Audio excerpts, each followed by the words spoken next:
Ok, meus irmãos, vamos iniciar a nossa aula de hoje, né?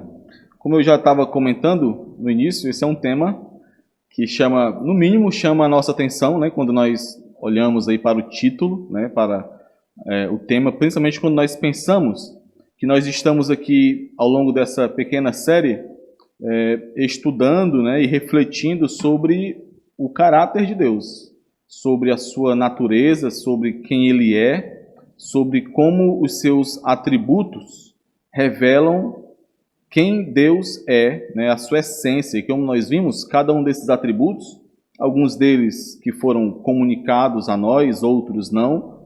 Esse é um exemplo do que foi comunicado a nós, né?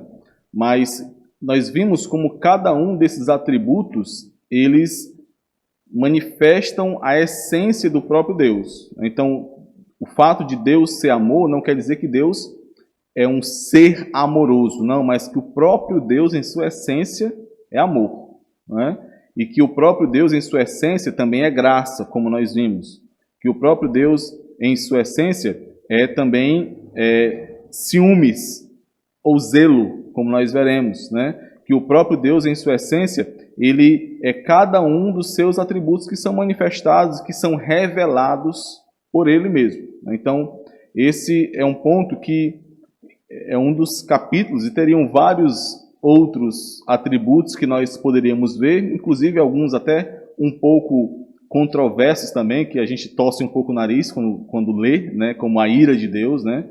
Mesmo nós sabendo que a ira é sim um atributo de Deus, ainda nós às vezes torcemos um pouco o nariz para isso, mas eu fiz questão, né, de trazer esse do ciúme, né, o Deus ciumento, para que a gente possa refletir sobre como essa busca por conhecer ao Senhor, essa busca por experimentar mais dele, por ter a sua vida transformada por ele, né, de gerar a partir da revelação dele piedade no crente, essa busca sempre deve partir daquilo que Deus revela e não de como nós imaginamos o ser de Deus. Esse é um ponto essencial para que possamos continuar buscando conhecer ao Senhor. Então, nós não poderíamos jamais deixar de frisar isso em uma série cujo tema é o conhecimento de Deus. Então, nós não podemos jamais deixar de refletir sobre isso. Nós falaremos um pouquinho melhor sobre isso ao longo da aula, mas esse é um ponto importantíssimo, meus irmãos, para todos nós. Nós não podemos chegar ao conhecimento de Deus ou progredir no conhecimento de Deus moldando ou imaginando como é Deus ou tentando moldar um Deus de acordo com aquilo que nós queremos. Jamais. Deus, por sua misericórdia, por sua graça, ele se revela nas Escrituras e se revela por uma linguagem que nos permita entendê-lo e nos dá o seu Santo Espírito para que assim também possamos entendê-lo, e é isso que nós devemos ter como base. Então, por exemplo, se você se depara, se você está lendo as Escrituras e percebe ali um determinado atributo de Deus, como o ciúme, por exemplo, né? E você não consegue aceitar que aquilo faça parte do ser de Deus, você está tomando um caminho errado. Você pode até não entender.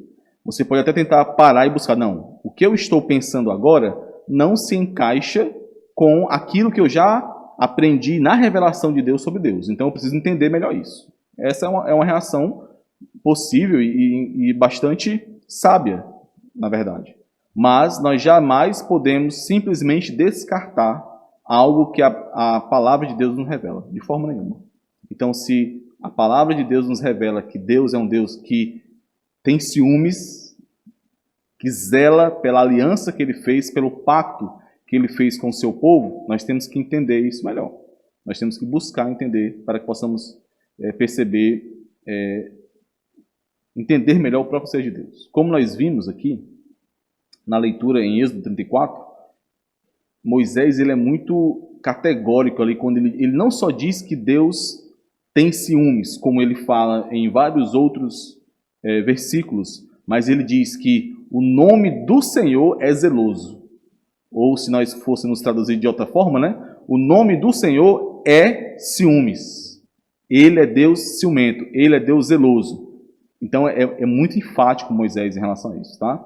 Nós veremos, claro, todo o contexto. De forma nenhuma, a minha intenção aqui é que a gente saia com mais dúvidas do que nós entramos, né, aqui, né? Eu espero que a gente possa refletir bem sobre isso e, caso fiquem algumas dúvidas, nós vamos estudando mais para tentar entender melhor tudo isso, né? Como eu falei, esse título do pastor J.I. Packer, ele nos impacta, né? E talvez soe até ofensivo para nós. Porque isso, meus irmãos, porque nós sabemos, ou melhor, a visão que nós temos do que é um ciúme, né, do que é uma pessoa ciumenta, é algo que é totalmente manchado pelo pecado.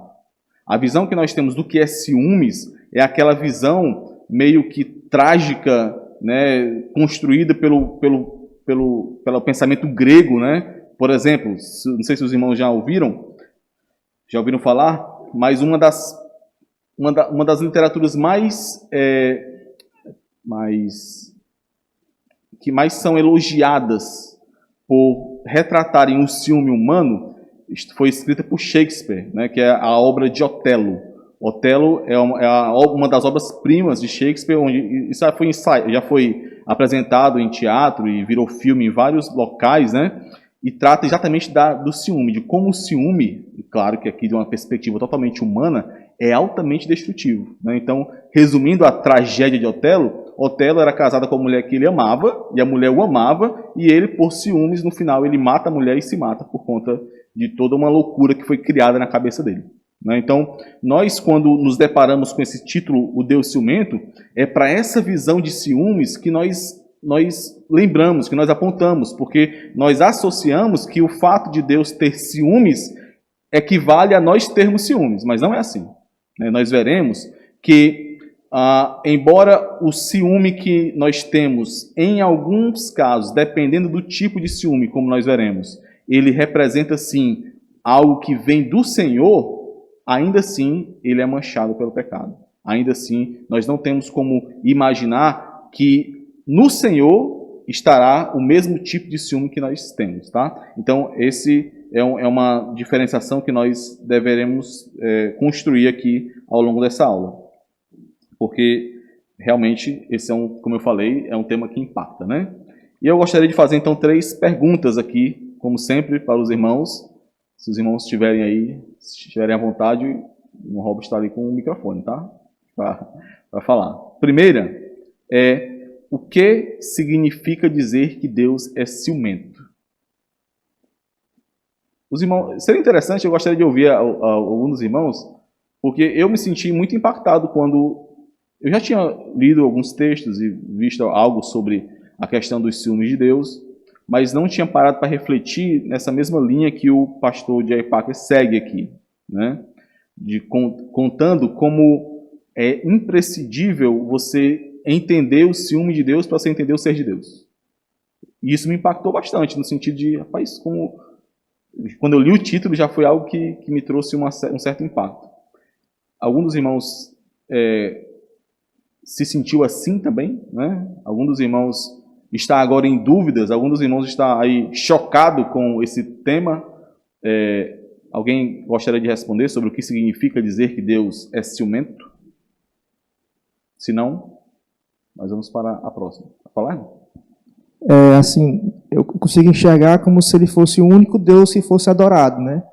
Então, assim, não terás um outro Deus e nem vai dar glória dele para um outro Deus ou outro meio que não seja ele o único, né? Isso mesmo. Esses, inclusive, nós veremos, são 2 versículos-chave, né? Quando Deus fala sobre não dividir a sua glória com nenhum outro Deus, né? E sempre, meus irmãos, sempre que esse termo que nós veremos qual trata sobre o ciúme de Deus, sobre o zelo de Deus, sempre está relacionado ao adultério espiritual do povo. É a mesma linha que nós estamos vendo, que em breve nós voltaremos, se o Senhor permitir, lá em Oséias, né? Os irmãos lembram da série em Oséias, o amor pactual de Deus?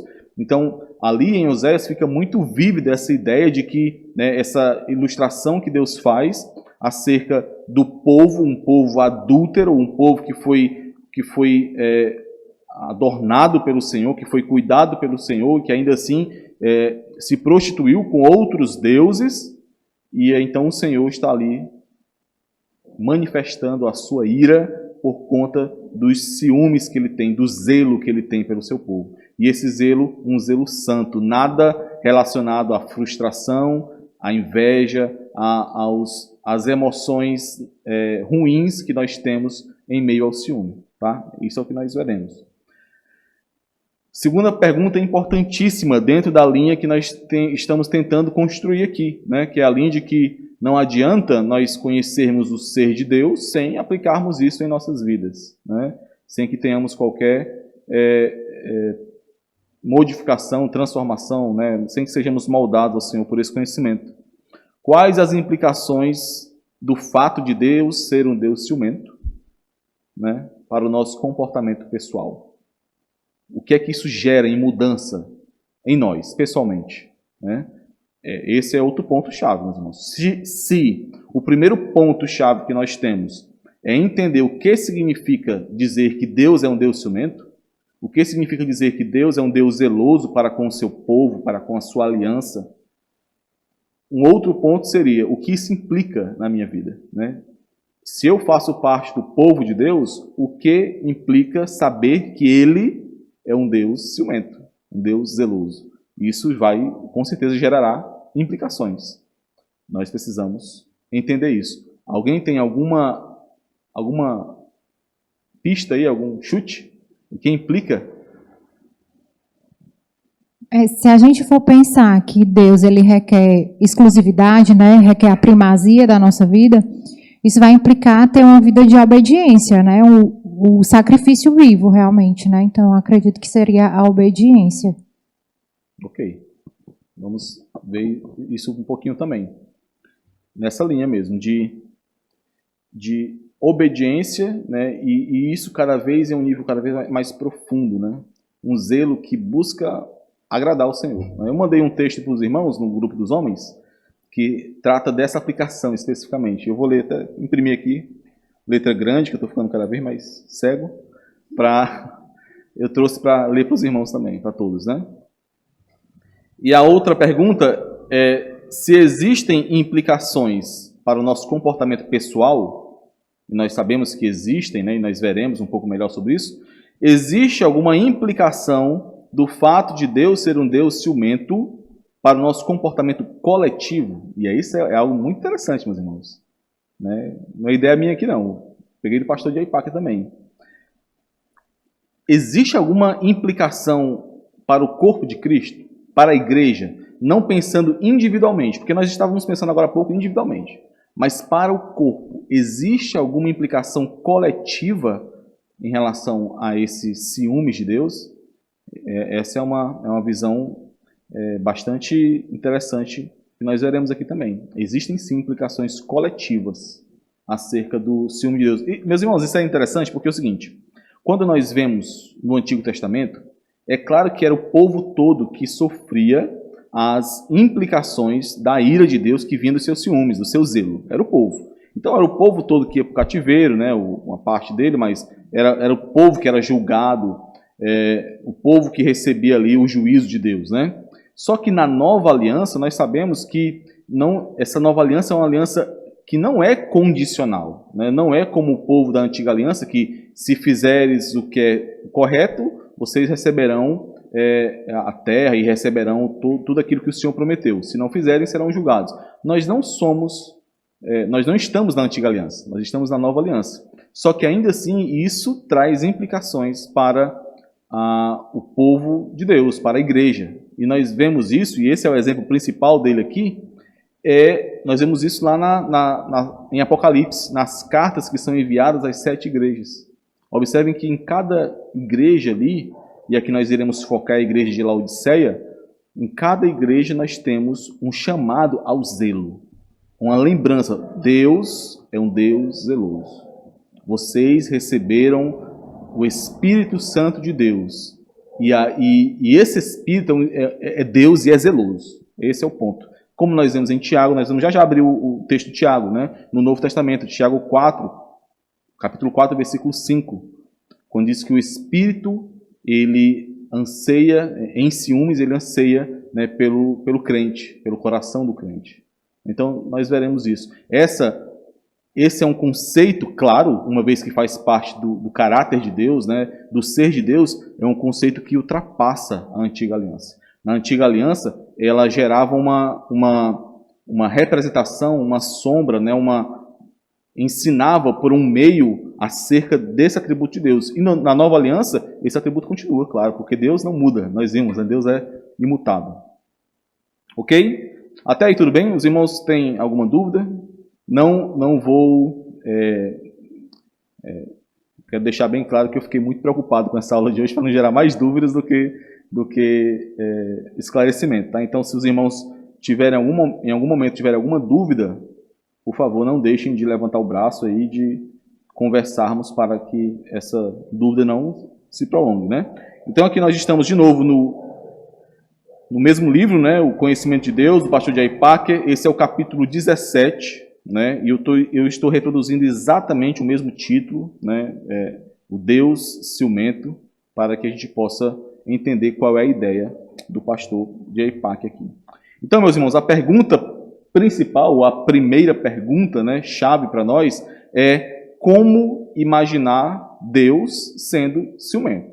Uma vez que nós conhecemos a expressão dos ciúmes nos seres humanos, uma vez que nós conhecemos o que o ciúme gera, a destruição que os ciúmes podem gerar em meio aos seres humanos, como imaginar que essa é uma característica presente em Deus? Né? O pastor J.I. Packer, como eu já comentei, ele poderia ter utilizado outra palavra, outra tradução. Ele poderia ter escrito esse título, né, o capítulo 17, assim: o Deus zeloso. Ficaria muito mais fácil de assimilar, não ficaria? O Deus zeloso. Porque aponta para o zelo.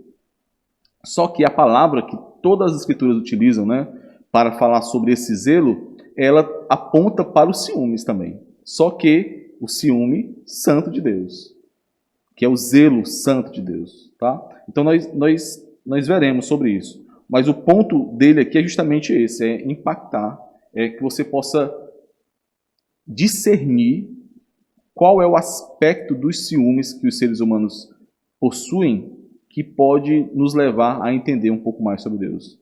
Claro que não tudo. Assim como nós não podemos, nós vimos isso lá no livro da família, né, do pastor Woody Balkan. Nós tivemos um capítulo que falava sobre o amor. E nós vimos lá como, se nós formos olhar simplesmente para o que os homens apresentam sobre o que é o amor, nós não entenderemos o amor de Deus. Nós não entenderemos que Deus é amor. Por quê? Porque o amor, de acordo com um conceito que até nós vimos ontem, né, um conceito humanista secular, ele é influenciado pela cultura. Então, à medida que a cultura vai mudando, o conceito de amor pode ir mudando também. É por isso que é importante entendermos o que é amor de acordo com a revelação que Deus dá acerca do que é amor. Os irmãos percebem essa questão? Então, nós não podemos, de modo nenhum, achar que a construção que nós fazemos acerca daquele atributo que é comunicado conosco pode ser aplicado totalmente a Deus. Não, nós temos que entender aquilo que as Escrituras revelam acerca de Deus e aquilo que foi manchado pelo pecado em nós. Né? Não se trata de imaginar sobre o que significa os ciúmes. Esse é o ponto principal, é o ponto-chave da reflexão do pastor J.I. Packer aqui. Quem foi que disse que você deve imaginar acerca do ser de Deus? Não é assim, né? Eu só ver que está tendo alguns contratempos aqui, aparecendo vários programas aqui ao mesmo tempo, mas está dando certo, que está transmitindo de lá, né? Não, é daqui mesmo. Mas apareceu alguma coisa na tela de vocês aí, para vocês? Começou a encher de programa aqui, abrindo de uma vez, mas deu certo aqui, já fechei tudo. Mas o ponto é esse, meus irmãos. Quem foi que disse que nós, ao sermos surpreendidos por esse conceito de que Deus é um Deus ciumento, quem foi que disse que nós temos que imaginar o ser de Deus? O ser de Deus não é para ser imaginado. Nós não podemos, porque se nós formos imaginar, nós iremos construir um Deus de acordo com os nossos interesses. Nós iremos excluir aquilo que nós achamos que não deve estar presente em Deus e adicionar aquilo que nós achamos que deve estar. E nós vamos distorcer aquilo que nós não concordamos, como que Deus se apresente daquela forma. E sendo assim, o que vai acontecer? Cada um vai gerar um Deus diferente. Cada um vai gerar um Deus de acordo com a sua própria concepção. Né? Nós não imaginamos a Deus. Deus, a quem nunca poderíamos ter descoberto imaginando, ele se revela. Ele revelou-se, e ele se revelou por meio dos seus profetas, ele se revelou por meio das Escrituras, ele se revelou plenamente por meio de Cristo Jesus, a perfeita manifestação do ser de Deus, e então toda essa revelação foi preservada, foi divinamente guardada e materializada, né, por meio das Escrituras, né, por meio da palavra de Deus, do cânon que nós temos aqui, do conjunto de livros que compõe aqui a Bíblia Sagrada. Né? Então, nós precisamos atentar que Deus se revela e faz parte da revelação de Deus o seu atributo do zelo ou do ciúme. Na verdade, quando Deus levou Israel do Egito, né, e então ele foi estabelecer a sua aliança e apresentar a sua lei, um dos pontos que foi mais ensinado, ou que ficou como base para apresentar essa aliança, foi o ciúme de Deus, foi o zelo de Deus. Nós lemos isso um pouco hoje. Né? Vamos refletir sobre isso em Êxodo. Lá em Êxodo 20, versículo 5, os irmãos, por favor, abram aí, nós temos o segundo mandamento, que Deus escreve ali nas tábuas para entregar a Moisés. Tá? Êxodo 20, versículo 5. Se os irmãos lembrarem, até nós vimos isso lá no capítulo sobre Deus majestoso, né, a majestade de Deus.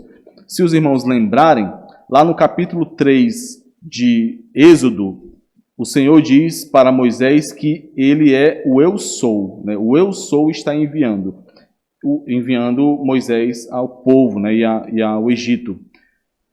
O Eu Sou. Depois, no capítulo 6, um pouco mais à frente, ele se coloca como o Senhor. Né? Alguns traduzem ele como Jeová, outros como Javé, mas é aquele tetragrama que nós não conseguimos pronunciar, né? Que a Bíblia, a nossa Bíblia, ela apresenta como o Senhor em letras caixa alta, né? Então, primeiro ele diz o Eu Sou, depois ele diz o Senhor, mostrando toda a sua majestade, a sua onipotência, né? O ser de Deus que é impossível de ser encapsulado, né? Lá, mais à frente, no capítulo 34, um pouco antes do que nós lemos, nós vimos também lá na Majestade de Deus, né, a Majestade de Deus, o capítulo, né, nós vimos que Moisés, ele apresenta mais atributos do ser de Deus. Né? Ele diz, Senhor, Tu que és um Deus compassivo, um Deus que demora a apresentar a sua ira, um Deus de misericórdia. Então nós vemos que Moisés vai construindo esse ser de Deus, apresentando o ser de Deus, né? E mostrando que cada uma daquelas características que são apresentadas no capítulo 34 estão debaixo daquela sentença principal. Deus é o Eu Sou, Deus é o Senhor. Então nós precisamos perceber isso, meus irmãos. O livro do Êxodo, ele tem como uma das principais funções apresentar o ser de Deus. Quem é Deus para o povo de Israel? Então, ele é o Eu Sou, ele é o Senhor, ele é o Deus compassivo, Deus misericordioso e por aí vai. Só que no final do capítulo 34, como nós vimos, ele apresenta lá também uma outra característica. Ele é um Deus zeloso. O nome dele é zeloso. Mas vamos aqui. Êxodo 20, versículo 5, né? Olha aí. O Senhor está entregando aqui os mandamentos, né? Esse é o segundo mandamento. Qual é a sanção do mandamento? Ou seja, qual é a punição que o povo deve temer caso descumpra o mandamento que é dado? Ó, não as adorarás, né? Não adorarás as imagens de escultura, nem lhes dará culto. Aí por quê? Porque eu sou o Senhor teu Deus, Deus zeloso, que é a palavra ciumento. Ou seja, porque eu sou um Deus zeloso, não adorarás outros deuses. Caso adores, receberão o peso, né, de quem eu sou. Porque, aí ele diz, eu visito a iniquidade dos pais nos filhos, até a terceira e quarta geração daqueles que me aborrecem. Êxodo 20, versículo 5. E no versículo 14 do capítulo 34, como nós já lemos, Moisés é ainda mais enfático acerca disso. O nome do Senhor é zeloso. Ou seja, não é mais simplesmente eu sou um Deus zeloso. Não. O nome do Senhor é zeloso. Então, aqui poderia ser substituído, se nós quiséssemos entender, né? A forma como Moisés está escrevendo aqui, ele poderia colocar qualquer um outro atributo de Deus. Porque o nome do Senhor é amor. Ficaria mais fácil, né? Graças a Deus, o nome do Senhor é amor, né? O nome do Senhor é graça, da mesma forma.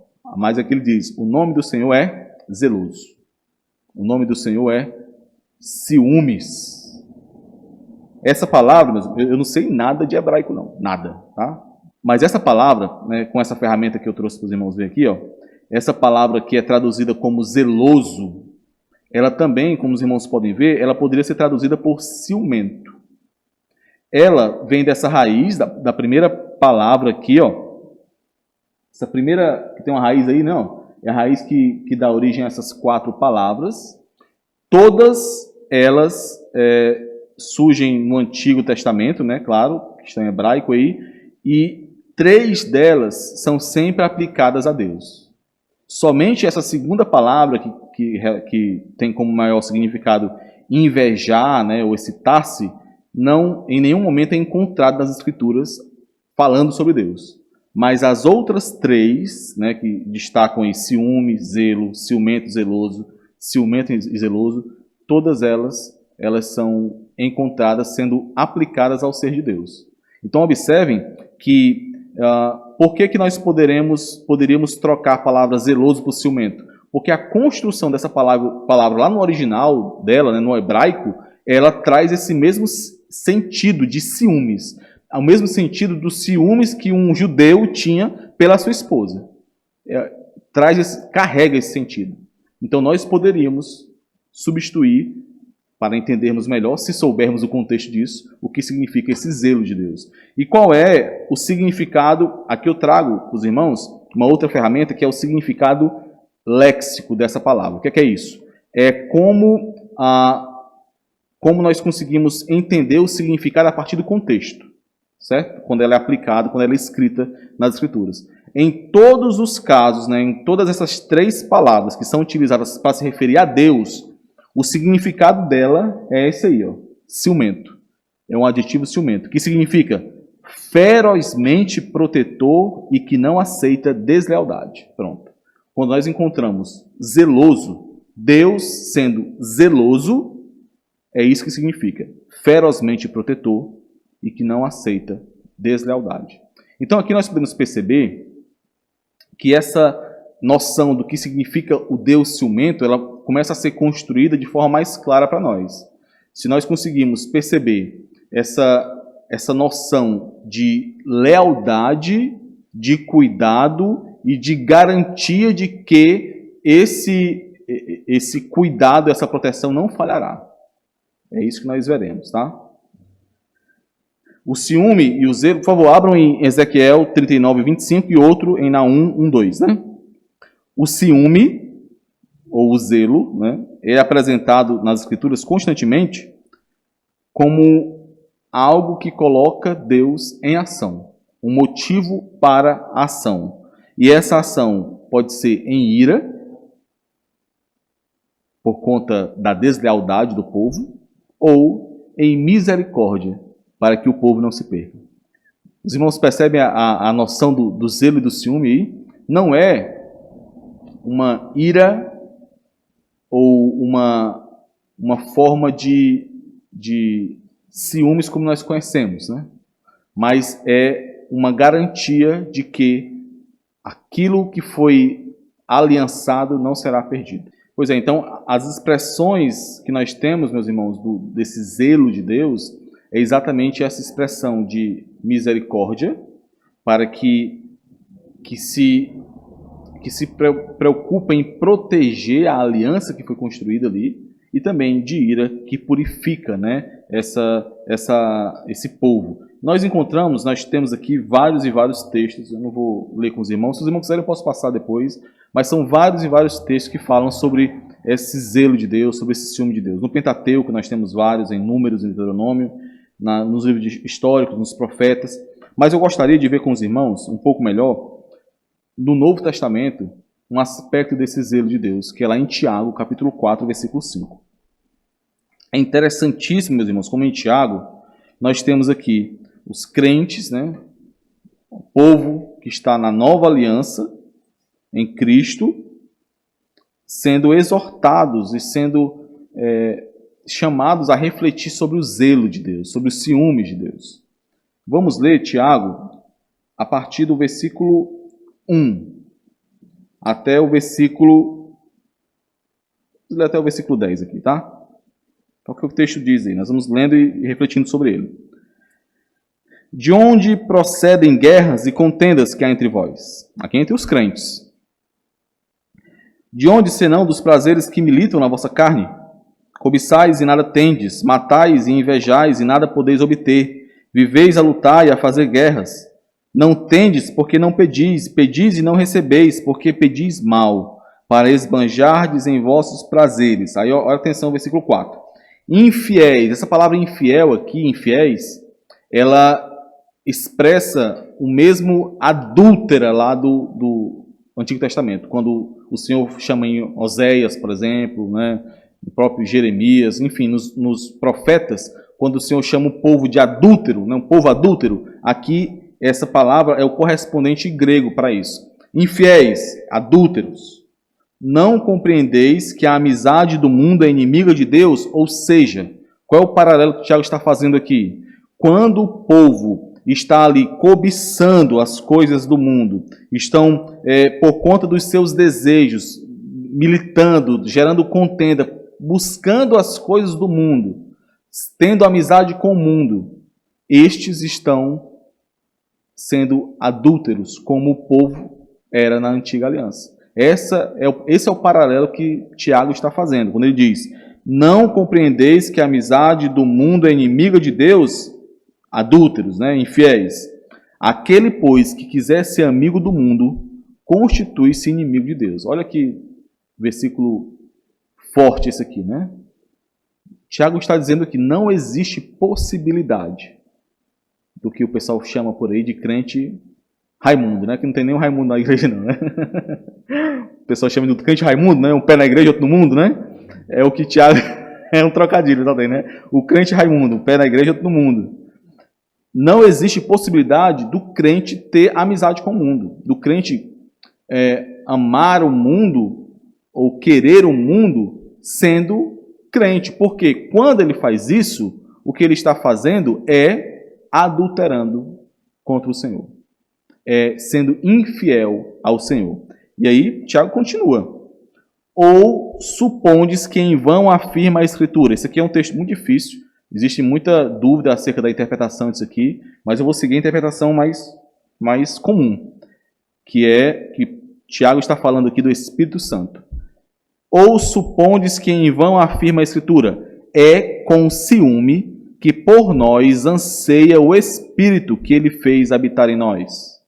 Ou seja, o Espírito que foi dado a nós, o Espírito Santo de Deus, que habita no crente, anseia em ver o crente plenamente moldado a Cristo, e ele anseia isso com ciúmes, com zelo. Aí aqui é o correspondente daquela palavra hebraica lá de ciúme. Então, por que a maioria vai nessa interpretação? Porque o contexto aqui é um contexto muito similar ao contexto onde a palavra ciúme lá no hebraico é utilizada, né? Um contexto de adultério espiritual, um contexto onde os crentes que foram feitos parte do povo de Deus, agora buscam outros deuses para adorar. E é isso que Tiago está falando aqui. Aqueles que têm amizade com o mundo, e é claro, meus irmãos, que a amizade com o mundo aqui não quer dizer outra coisa, senão aqueles que anseiam por esse mundo, que desejam esse mundo, que vivem para esse mundo, que querem, e aqui é o que Tiago vai falar mais à frente, né? Aqueles homens de ânimo dobre, aqueles que tentam abarcar tudo, né? O mundo e a Deus, né? Não é possível. Não é possível servir a dois senhores, né? Então, o ponto aqui é que o Espírito Santo, que é Deus, manifesta esse mesmo anseio com ciúmes, né? Com o mesmo ciúme que é relatado aqui no Antigo Testamento, né? Um ciúme que é uma proteção feroz, né? Que não aceita deslealdade. Ele anseia que o crente, ele haja, ele se porte, ele viva, ele seja quem ele é, uma vez que ele possui o Espírito Santo de Deus, né? Então aqui nós temos uma expressão desse ciúme sendo relatado nos crentes, né? Porque é importante que a gente visse isso também, né? Caso contrário, a gente poderia pensar assim, então quer dizer que isso não se aplica a nós? Se aplica sim. Se aplica sim. Deus é um Deus imutável, e embora a sua aliança seja a aliança de Deus conosco, seja em Cristo Jesus, o Espírito Santo de Deus que nos foi dado, o selo que nos foi outorgado, né? Ele anseia que a obra que foi iniciada em nós seja concluída, e ele anseia isso com ciúmes, com zelo, com cuidado e com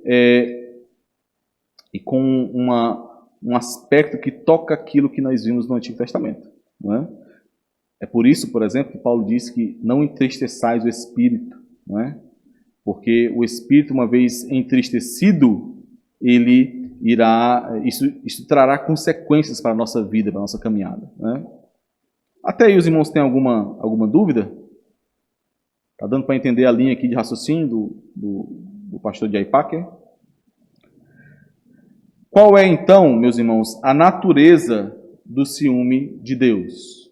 Uma vez que nós vimos que esse ciúme é apresentado sim nas Escrituras, nós temos ali as Escrituras mostrando que essa é uma expressão do caráter de Deus, mas qual é a natureza, né, dessa expressão do caráter de Deus? Qual é a natureza do ciúme de Deus? Como é que pode o ciúme ele ser ao mesmo tempo uma virtude em Deus? Porque nós sabemos, né, nós temos que partir sempre dos nossos pressupostos, meus irmãos. Quais são os pressupostos que nós temos? Todo e qualquer atributo de Deus é santo, é bom, é uma expressão da perfeição de Deus. Então, se Deus é um Deus ciumento, logo, o ciúme é uma virtude, é uma qualidade de Deus. O ciúme é uma expressão da perfeição de Deus. Esse é um pressuposto que nós temos que ter. Nós não podemos pensar que o ciúme, beleza, Deus é ciumento, mas o ciúme de Deus não é como o amor de Deus, né? Não, o amor de Deus é o amor de Deus, né? O ciúme é diferente. Não. O ciúme, assim como o amor de Deus, é uma expressão da perfeição de Deus. Como pode, então, o ciúme ser uma virtude de Deus quando é um defeito nos seres humanos? Essa é uma pergunta que é levantada, né? Como nós conseguimos expressar louvor a Deus pela perfeição dos seus ciúmes, né? Nós precisamos entender isso. Por quê? Nós precisamos louvar a Deus pelos ciúmes dele, pelo zelo dele. Por quê? Porque é uma característica do ser dele. Nós não louvamos a Deus pelo seu amor, pela sua graça? Por quê? Porque quando nós louvamos a Deus pelo seu amor, nós louvamos a Deus por quem ele é. E assim como Deus é amor, Deus é zeloso, é ciúme, né? Então, como nós podemos louvar a Deus por ser um Deus ciumento, né? Qual é a natureza do ciúme de Deus? Para que a gente possa entender isso, meus irmãos, nós temos que responder ou temos que caminhar por dois pontos, por duas respostas aqui, por duas bases. A primeira é que a Bíblia, né, a revelação de Deus, ela é feita em muitas vezes por meio de antropomorfismo, né? Que palavra é essa? O antropomorfismo é quando nós temos atribuído a Deus características humanas. Então, por exemplo, nós sabemos que Deus é Espírito, nós vimos isso. Deus é Espírito, mas várias e várias vezes os autores bíblicos dizem a mão de Deus estava sobre fulano, né? Deus ouviu o clamor do seu povo, né? Deus não tem ouvidos para ouvir, né? Olhando desse aspecto aí que Deus é Espírito. Mas sim, Deus tem ouvidos para ouvir. O que é isso? Aqui, se nós formos ser um pouquinho mais criteriosos, o que nós temos é, na verdade, uma variação dessa palavra, antropomorfismo, que é antropopatismo. Acho que eu já comentei com os irmãos sobre isso. É a mesma ideia, só que atribuída a emoções. Quando as emoções humanas são atribuídas a Deus. Como assim? Por exemplo, nós vimos que Deus não muda, mas nós vimos que em alguns versículos é colocado, dito que Deus se arrependeu. Por quê? Porque ali a revelação de Deus está sendo colocada de modo que a gente tenha algum entendimento sobre o que aconteceu com Deus naquele momento, né? A emoção que Deus teve naquele momento, né? Porque as emoções de Deus são perfeitas também. Não é como as nossas, né? Então, quando nós encontramos a mão de Deus, o sorriso de Deus, né? Deus, os irmãos lembram daquele salmo de Deus se ri deles, né? Deus está rindo deles. Tudo isso aí é uma expressão que Deus, em sua misericórdia, Ele nos dá para que nós possamos entender melhor a revelação. Então, eu gosto muito de uma explicação que o pastor, aquele R6 Pro, ele dá. Ele diz que Deus, quando está nos revelando sobre o seu ser, Ele fala como se Ele estivesse falando, um adulto falando para uma criança, né? Então, Ele tenta buscar a linguagem mais apropriada para que a criança entenda. Nós, como crianças, como pequeninos que não temos como entender o ser de Deus, Deus, para facilitar esse aprendizado, para nos permitir que aprendamos algo, Ele utiliza nossas próprias características, mesmo que manchadas pelo pecado, para expressar algo sobre o seu ser. É por isso que Deus utiliza a mão de Deus, o sorriso de Deus, o ciúme de Deus. Então nós precisamos entender isso. Essa revelação do ciúme de Deus é feita por meio de um antropomorfismo, ou antropopatismo, enfim, por uma comparação dessa característica no ser de Deus. E, meus irmãos, se nós atentarmos que o homem, né, o ser humano, é a criatura de Deus que mais se aproxima do seu ser, porque foi feita a imagem e semelhança de Deus, é de se imaginar que essa seria a forma mais simples, mais clara de apresentar algo sobre Deus mesmo, né? A linguagem elaborada a partir de nossa própria vida pessoal é o meio mais preciso que temos para comunicar pensamentos acerca de Deus. É por isso que Deus utiliza essa comparação, né? Esse antropomorfismo ou antropopatismo. São palavras grandes e feias, né? Mas é essa comparação do ser de Deus com as nossas características. Qual é o problema disso? É porque nós, quando ouvimos isso, quando nós vemos que temos como comparar o ser de Deus com características nossas, nós associamos que nós devemos levar para Deus aquilo que está manchado em nós. Eu comentei com os irmãos sobre isso ontem, né? Então, quando nós ouvimos assim, Deus irou-se, aí você fala assim, como é que é? Opa, Deus irou-se? Como pode, né? Porque o que nós associamos? Eu sei como é que eu me iro. Quando eu me iro, eu sei o que acontece. Como é que pode Deus se irar? Porque nós associamos que as faltas que existem em nós estão em Deus, mas isso não é verdade. Então, a ira de Deus é uma ira santa. O pressuposto que nós temos é que cada característica, cada atributo de Deus é uma expressão da perfeição de Deus. A ira de Deus é uma ira santa. Não é uma ira baseada em egoísmos ou em frustrações. É uma ira que tende a manifestar a sua santidade, a conduzir qualquer situação à sua santidade. É uma reação à ofensa à sua santidade, né? Então, quando a linguagem da vida pessoal do ser humano é usada em relação a Deus, nenhuma das limitações do ser humano está implícita.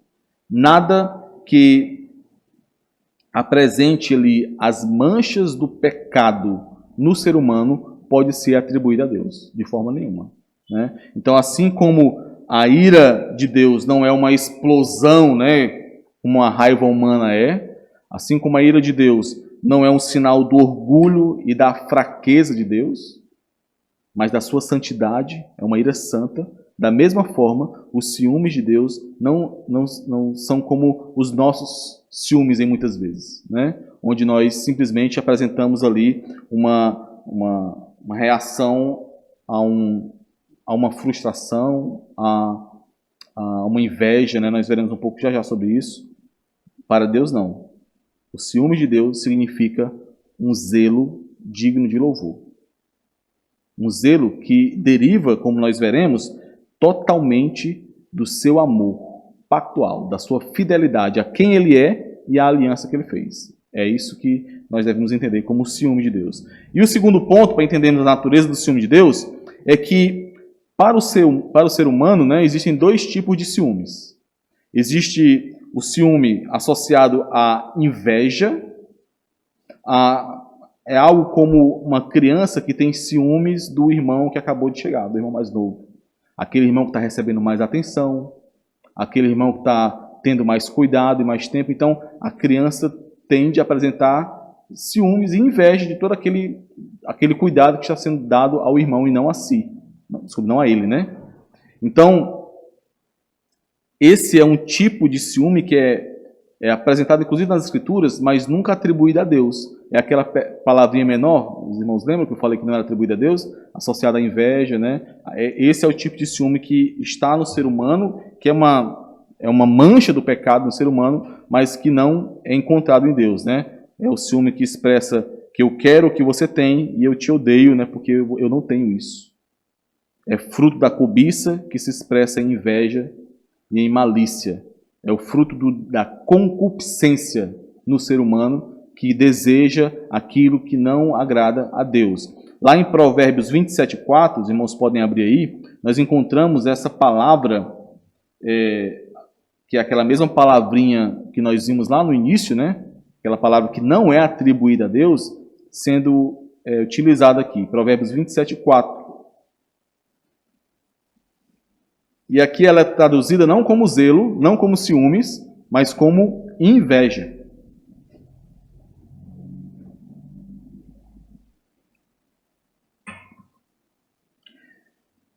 Diz assim, né? Ó, cruel é o furor e impetuosa a ira, mas quem pode resistir à inveja?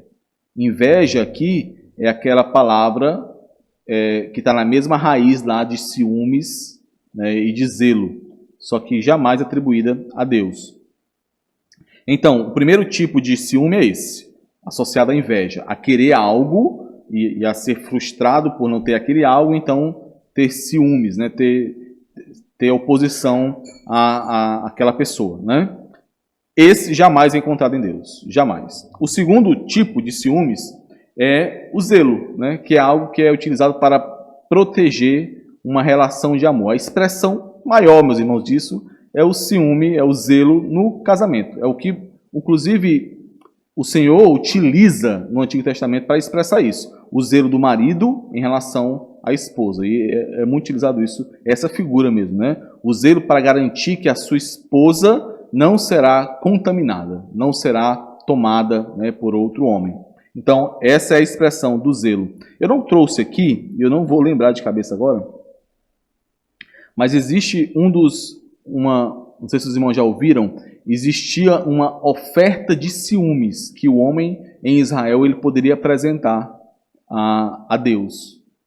E essa é uma dos pontos que levam o pastor J.I. Packer a crer, né, e apresentar isso como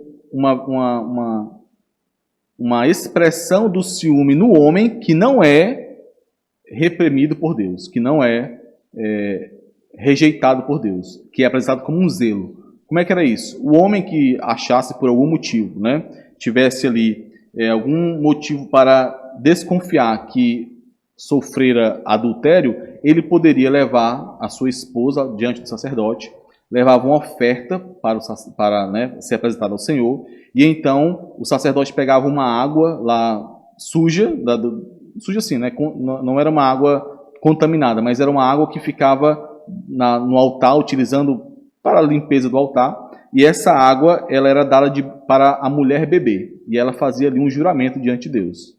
Se ela tivesse realmente adulterado contra aquele homem, ela sofreria o juízo de Deus e ela teria o seu ventre inchado e jamais teria filhos. É como se fosse uma expressão de vergonha, né? A mulher ficaria como se estivesse grávida para o resto da vida, mas sem estar grávida.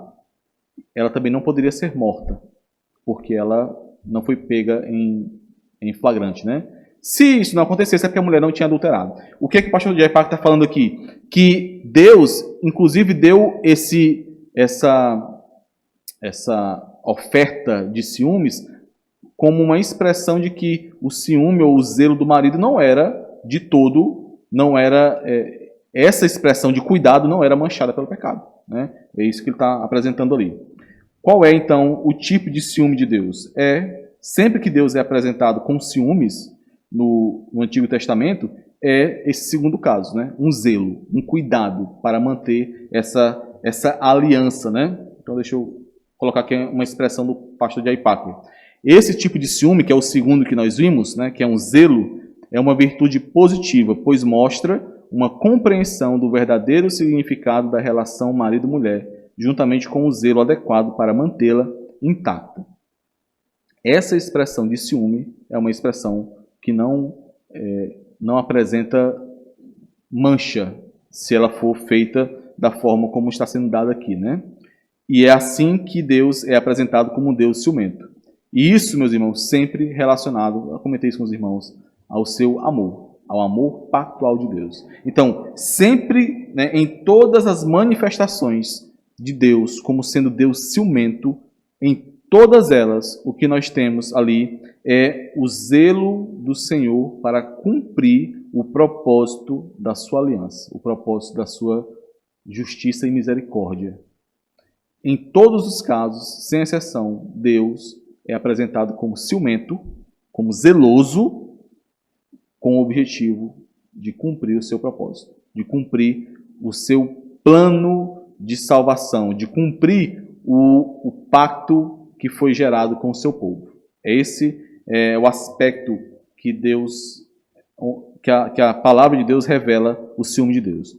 Então, o ciúme é sempre um aspecto da aliança de Deus com o seu povo, está sempre relacionado com adultério espiritual, ou seja, sempre que Deus fala no Antigo Testamento, também no Novo, sobre ciúme, sobre zelo, ele está ali apresentando a possibilidade ou o fato de um adultério espiritual do seu povo, do povo buscando outro Deus, seja no Antigo Testamento, como nós vimos em vários exemplos, seja lá em Tiago, como nós vimos, né? O povo buscando amizade com o mundo, ao invés de ter amizade com Deus.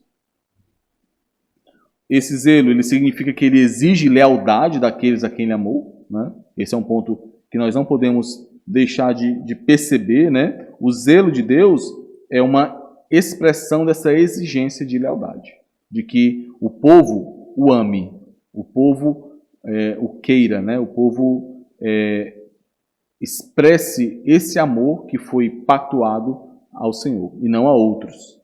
Existem textos maravilhosos, alguns são um pouco mais pesados, mas, por favor, com os irmãos, eu não vou ler aqui não, mas quando os irmãos estiverem em casa, quando tiverem a oportunidade, leiam Ezequiel capítulo 16. É maravilhoso esse texto.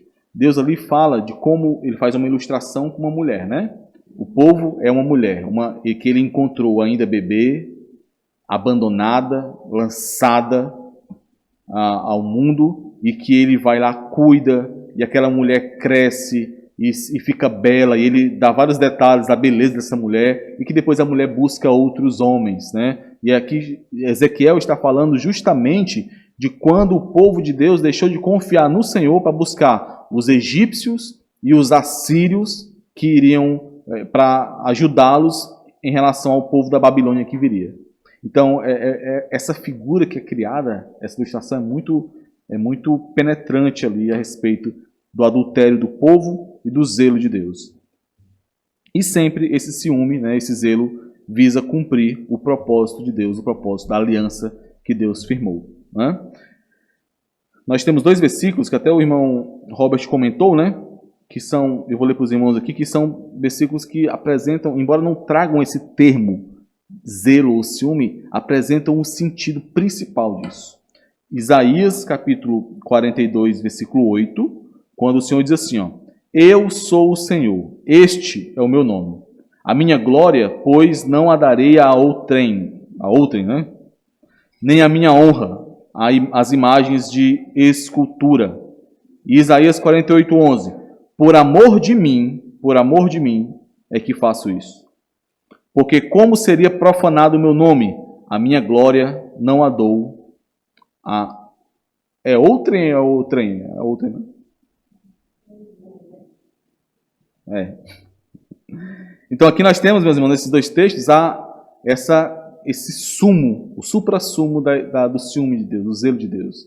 A sua glória não será dada a outro. Né? Podia colocar outro que é mais fácil, né? A sua glória não será dividida. Né? A sua lealdade, a sua fidelidade é, antes de tudo, a Ele mesmo. É por isso que nós podemos confiar, porque Ele é fiel a Ele mesmo. Qual é, então, para finalizarmos, né, as aplicações disso, a resposta cristã a isso? O que é que o crente, sabendo que existem diferenças, claro, né, do povo da antiga aliança para o povo da nova aliança, o que é que o crente, como ele deve reagir ao conhecimento de que Deus é zeloso, que Deus é um Deus ciumento? Primeiro, é que o ciúme de Deus exige que nós sejamos zelosos por Ele. Assim como o amor de Deus, ao conhecermos o amor de Deus, as Escrituras falam muito sobre isso, ao termos por meio de Cristo manifestado o amor de Deus a nós, a reação é que nós devemos apresentar esse amor, amando ao Senhor e amando aos nossos irmãos. Essa é uma reação direta do amor de Deus em nós. Da mesma forma, a nossa reação ao zelo de Deus, ao ciúme de Deus, ao cuidado de Deus, ao fato de nós sabermos que Deus não tolera deslealdade, ao fato de nós sabemos que Deus não divide a sua glória, a consequência disso é que nós devemos ser zelosos para com Ele.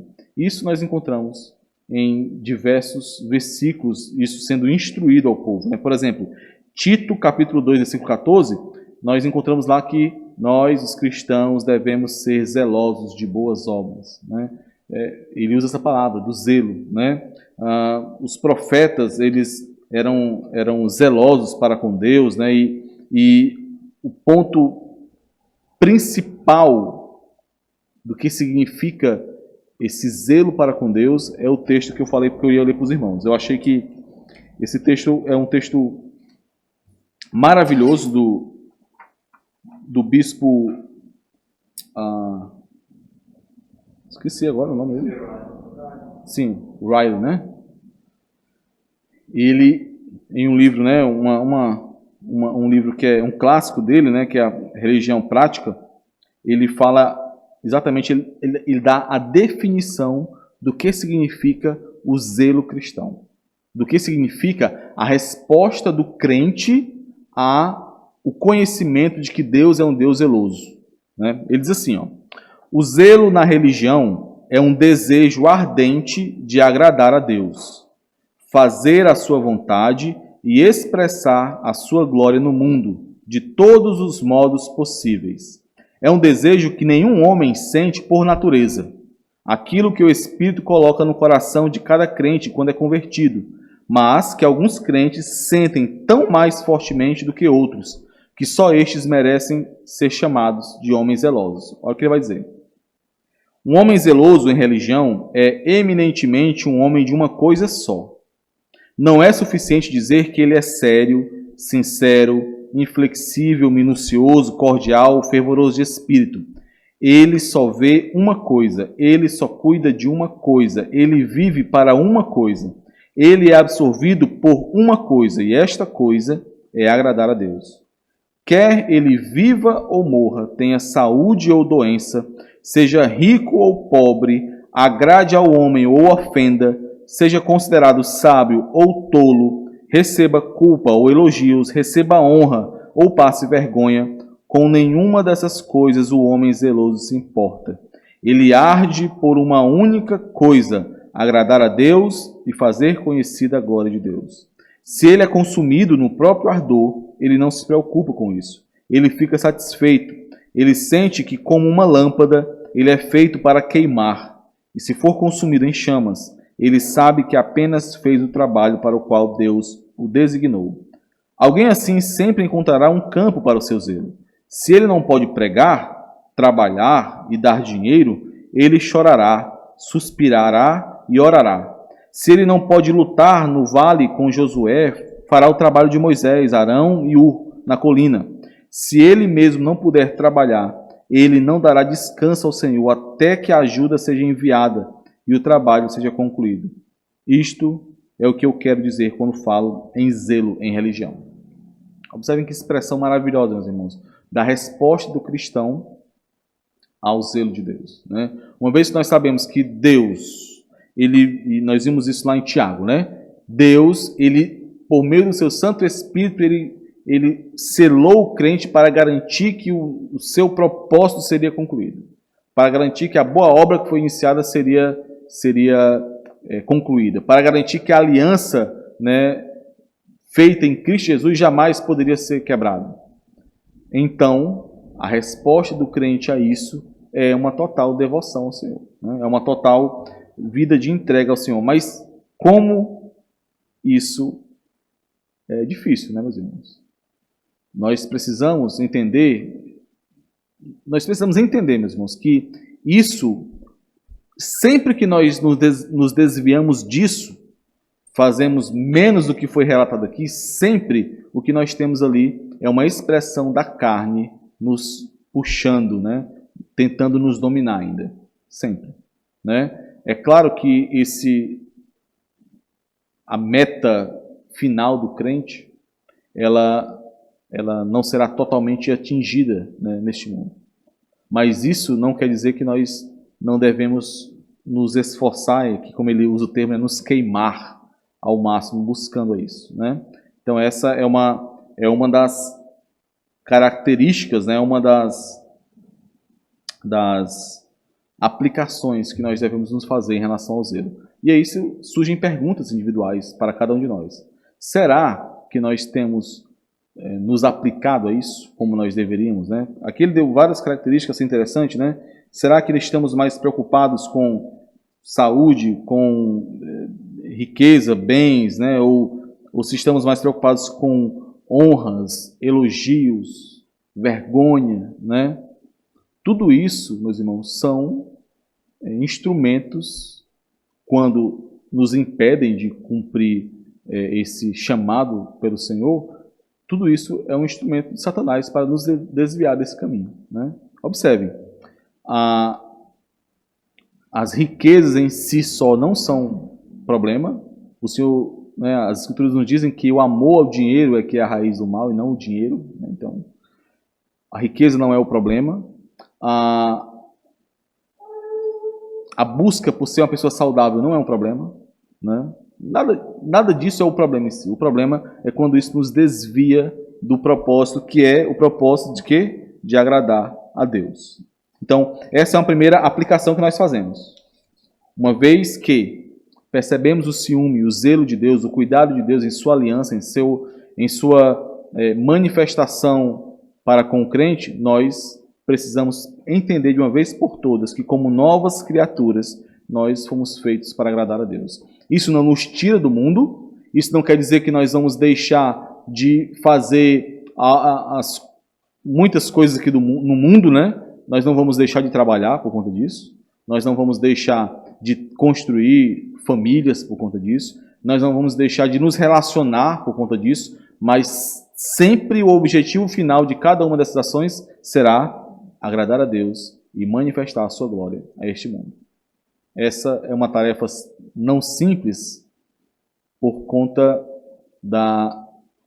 nós muitas vezes nós queremos fazer uma receitinha de bolo, né, para garantir que nós estamos agradando a Deus, né? Então, se eu fizer tal coisa, por exemplo, antes eu vou ser bem superficial. Antes eu bebia, eu não vou mais beber. Então, estou agradando a Deus, né? Antes eu ia para festas, eu não vou mais para festas. Estou agradando a Deus. Mas vai muito mais além, meus irmãos, dessas questões superficiais. Observe que é em tudo que nós fazemos, buscar agradar ao Senhor e fazer a sua vontade. Corresponder a essa aliança, a esse relacionamento em que nós fomos graciosamente colocados, né? Algum comentário dos irmãos? Alguma pergunta? A segunda aplicação, né, que é a segunda e última, é que o ciúme de Deus ameaça as igrejas que não são zelosas por Ele.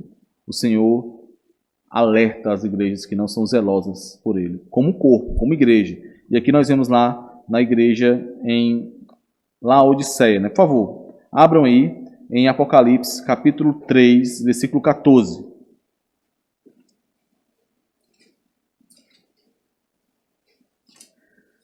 Apocalipse 3, 14. Nesses primeiros capítulos de Apocalipse, nós temos as cartas, né?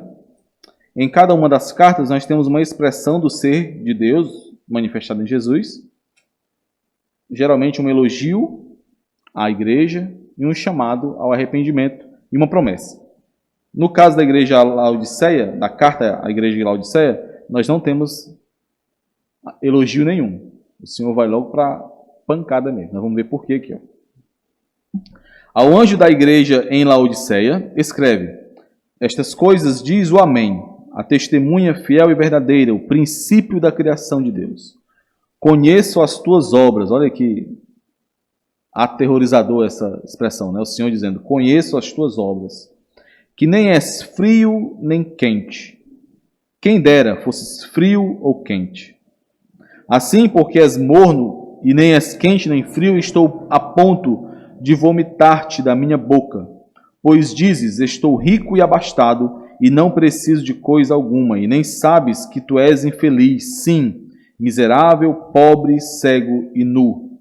Aconselho-te que de mim compres ouro refinado pelo fogo, para te enriqueceres, vestiduras brancas para te vestires, a fim de que não seja manifesta a vergonha da tua nudez, e colírio para ungires os olhos, a fim de que vejas.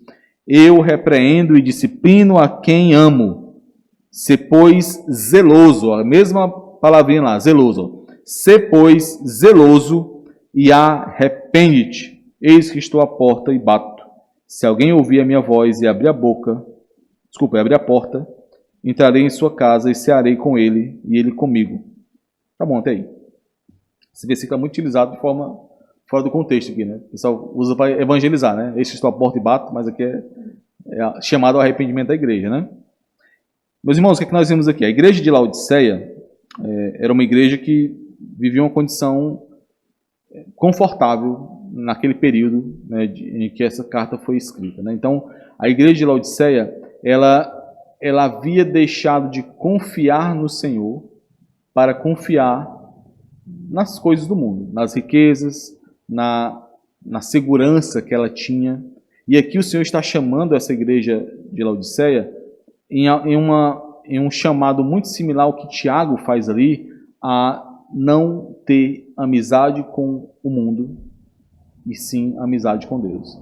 A não encontrar neste mundo segurança para si. É por isso que ela é chamada de uma igreja morna, né? O que é essa igreja morna aqui? É que a igreja,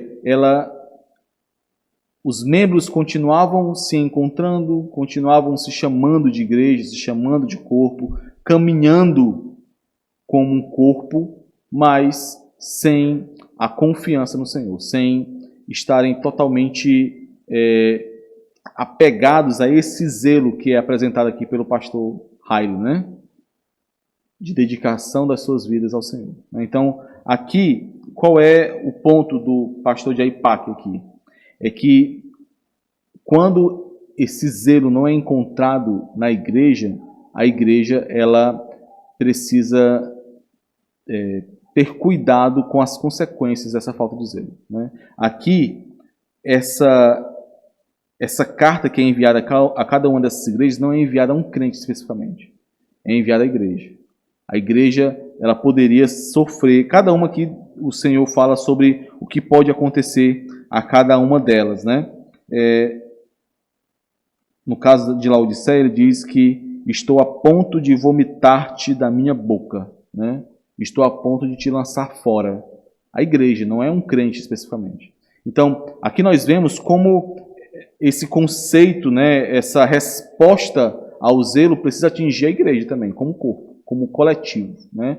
E aí eu pergunto aos irmãos, quando é que uma igreja não é zelosa? Pelo que nós vimos aqui, uma igreja, ela ela não é zelosa quando ela deixa de confiar no Senhor e deixa de buscar mais ao Senhor do que deixa de buscar o Senhor para buscar as coisas do mundo, né? Ou seja, quando ela prefere agradar a homens do que agradar ao Senhor, quando ela prefere depositar a sua confiança em homens do que no Senhor, quando ela prefere descansar nos deleites desse mundo ao invés de descansar no Senhor, né? Então, por exemplo, em uma situação como nós vivemos hoje, né, em que, eu não sei se os irmãos sentem isso, mas eu sinto que a qualquer momento nós teremos que travar uma batalha coletiva como igreja diante desse mundo, né? Como, por exemplo, a igreja do pastor John MacArthur, né? Onde ele se posicionou, toda a igreja se posicionou de forma a dizer, nós seremos presos aqui se for necessário, mas nós não nos dobramos diante daquilo que está sendo imposto, porque nós reconhecemos que essa é uma imposição injusta, é uma imposição que não honra ao Senhor, né? Quando uma igreja prefere se acovardar diante de uma situação como essa, ela não está sendo zelosa, né, diante do Senhor. Ela não está confiando nesse cuidado e nessa lealdade que o Senhor tem para com a igreja, né? Então, esse é um ponto de reflexão que nós devemos ter, meus irmãos. A resposta cristã ao zelo do Senhor, aos ciúmes do Senhor, né, ao cuidado, a esse cuidado feroz, né, a essa exigência de lealdade, ela deve existir tanto pessoalmente, no sentido de nós nos aplicarmos ao objetivo de agradar ao Senhor, independente de como fazemos isso. E quando eu falo independente de como fazemos isso, não é fazendo de qualquer jeito não, claro, mas em qualquer que seja a situação, né? E também a resposta coletiva da igreja do Senhor. A igreja do Senhor precisa ser zelosa, né? Então, existem pontos, por exemplo, que nós precisamos refletir, que são coisas pequenas, mas que mostram muito sobre nós, né? Então, aqui nós não vemos isso, e dificilmente nós encontramos isso de forma muito clara, né? Mas o culto ao Senhor, né? A expressão do culto ao Senhor é uma expressão do zelo da igreja, né, pelo Senhor, um culto centrado no Senhor e não nos homens, e não em atender às vontades dos homens, né? Então eu já vi em vários locais aquela expressão de que, não sei se os irmãos já viram, né, sendo dada oportunidade a todo mundo, porque se você não der oportunidade a tal pessoa, ela não se sente honrada, e se ela não for honrada, ela vai ficar triste, ela vai sair da igreja, ela vai gerar confusão na igreja. Então os irmãos observam que esse não é quando se relaciona a esse aspecto da igreja, esse não é um cuidado que é individual, pessoal, mas toda a igreja deve zelar por essa questão, né? Então, em uma situação como essa, não cabe ao pastor da igreja ou a alguém especificamente chamar a atenção para essa situação, mas a todo o corpo, né? A toda a igreja atentar para isso. Os irmãos têm alguma pergunta, meus irmãos? Os irmãos, deu para entender aí o ponto desse capítulo? Ficou alguma dúvida? Eu espero que os irmãos tenham percebido essa parte central, né? De que, embora nós encontremos sempre a palavra zelo, e não está errado, essa tradução é muito boa também, zelo, mas isso expressa os ciúmes de Deus. E em certo aspecto, com muito cuidado, nós podemos entender esse ciúme de Deus por meio do ciúme, do zelo que o homem, né, tem em relação à sua família, que a mulher tem em relação à sua família, para que a aliança que foi estabelecida ali com Deus não seja quebrada. Nós podemos perceber isso dessa forma também, né? Mas nunca, claro, atribuindo a mancha do pecado que está no homem a característica ou atributo de Deus. Ok? Mais uma última vez, alguma dúvida? Vamos orar então. Meu Senhor amado, muito obrigado, Pai, por esse momento que o Senhor nos dá aqui e por Tua bondade em nos instruir por meio da Tua palavra. Nós te pedimos, Senhor, humildemente, que o Senhor nos conduza nesse caminho de conhecimento de forma piedosa, Senhor. Nós pisamos aqui em terra santa, pois sabemos que somente por meio do Teu Espírito Santo nós temos algum entendimento do Senhor e nos é revelado o Teu ser, Senhor. Por isso nós te pedimos que não permita que os nossos corações tenham isso como algo trivial, comum, como algo que não tem valor, Senhor, mas que possamos buscar, por meio do conhecimento que nos é dado, conhecer o Senhor, termos mais do Senhor e sermos mais do Senhor. Nos ajuda, Senhor, a aplicar isso em nossas vidas. Nos ajuda a vivermos de maneira digna e em conformidade com cada característica e cada atributo Teu que é revelado a nós. Abençoa a Tua igreja, Senhor, você conosco nesse dia. Nos abençoa no culto logo mais à noite, para que, mais uma vez aqui, o Teu povo Te glorifique e Te honre. Em nome de Jesus é que nós Te pedimos. Amém.